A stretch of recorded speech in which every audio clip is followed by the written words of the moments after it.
Now that Egghead's finished, it's time we go back and really break it down, cause this arc just flipped One Piece on its head. No one expected the arc after Wano to be about Vegapunk. Going into this arc, we knew a few things about Vegapunk. We knew he was a genius, connected to Mads, and worked for the government. He was established to be a genius, essentially. And he was really smart, but he was low-key a fraud. Bro's gotta be the smartest dumb nigga in history. Like, how are you gonna let your own creation betray you? No one does that. Anyway, at least bro knew how to network, cause this nigga knew everyone. Kizaru being besties with Vegapunk was not on my bingo card. Hey yo, what the fuck? I've always wondered if we would ever really get backstories on the admirals. At most, I thought we'd get like a scene or a snippet, but to see them connected in such a way is crazy. The nigga basically helped build the current lab. Honestly, Kizaru's whole character development was done really nicely. But damn was that nigga annoying.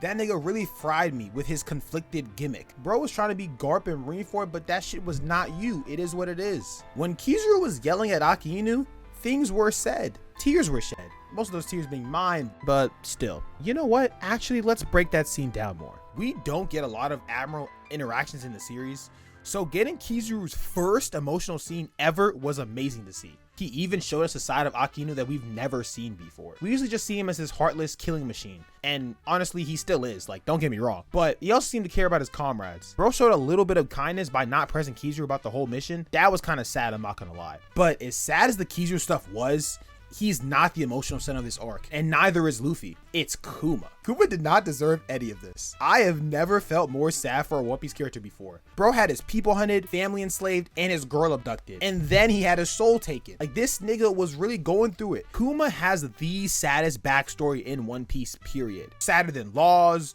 Nami's, both of Sanji's, and even Robin's. Oda basically killed the nigga 3 times. Almost every time we saw Kuma on screen, some sad shit was happening, whether the audience knew it or not. It's like every time he smiled, someone took it as a personal challenge. Whoever made that challenge for Kuma also must have made the challenge to make Bonney relevant, because I'm not gonna hold you.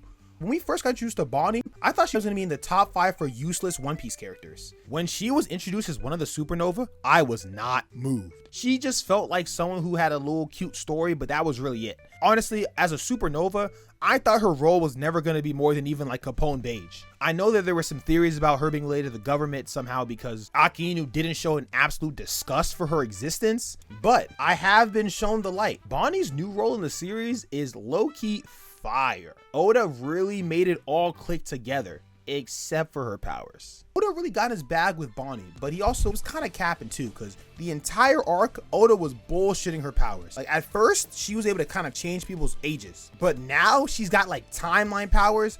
I don't even know how that makes sense, but we're gonna let her cook. It's crazy because it took Luffy 1,000 chapters to master Gear 5, and she got that shit at 12.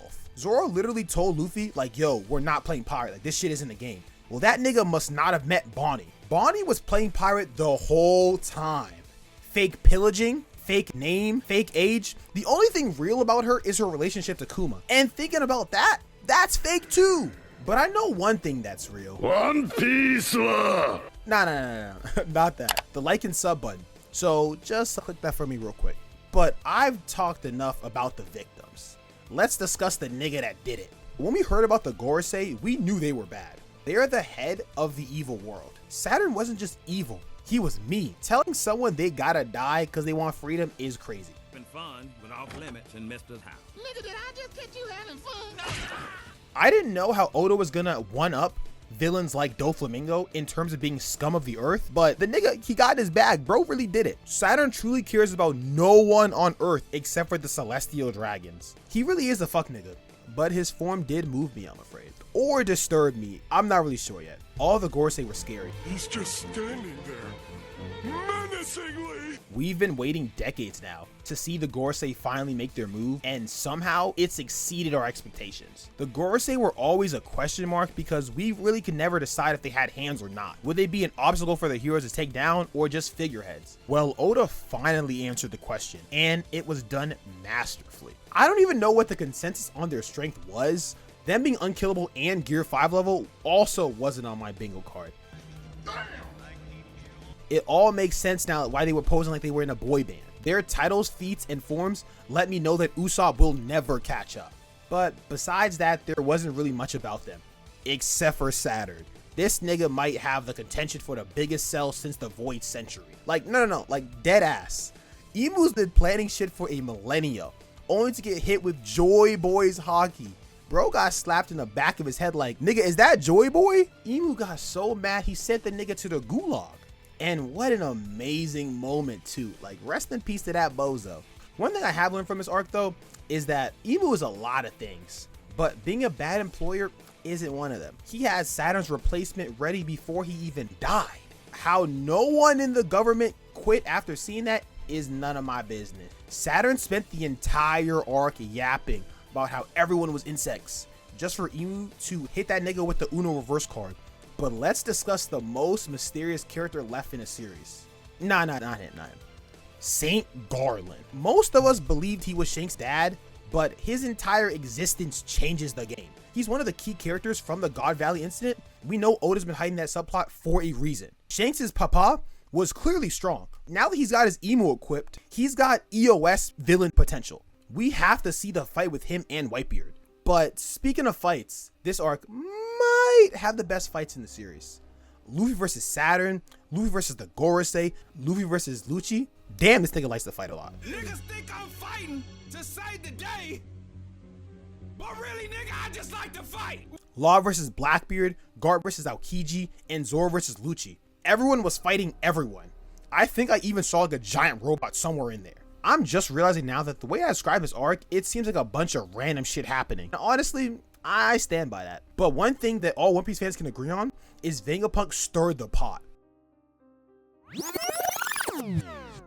Egghead just flipped One Piece on its head. The world's flooding, and I'm gonna be honest, I didn't expect it. I don't think anyone did, except Roger. We knew secrets were buried deep, but not bottom of the ocean deep. The answer has literally been right under our noses. Marijawa is the highest thing in the world. Noah is literally Noah's Ark, and Crocus lives in a whale. And then we have the Pirate King's first mate. Rayleigh literally spent his time coding ships in anticipation for the next Pirate King. Let's talk about the D real quick. Pause. What did he say? We learned Vivi and Clover are D members, but that's not the important part. If you look at the series, every single important character is either a D or closely connected to one.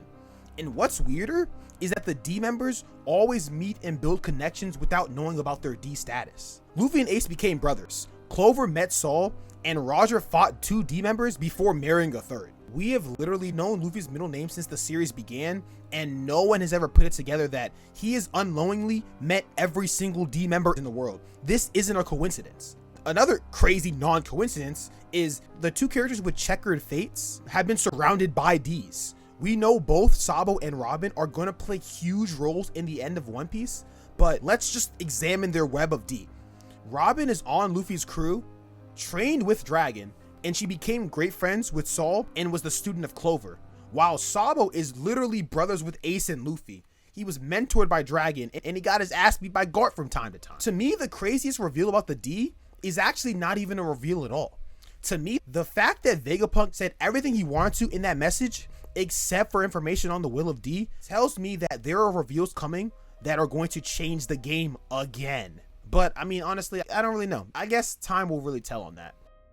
But there's one thing we do know. The fate of the world now rests in the hands of the one who finds it.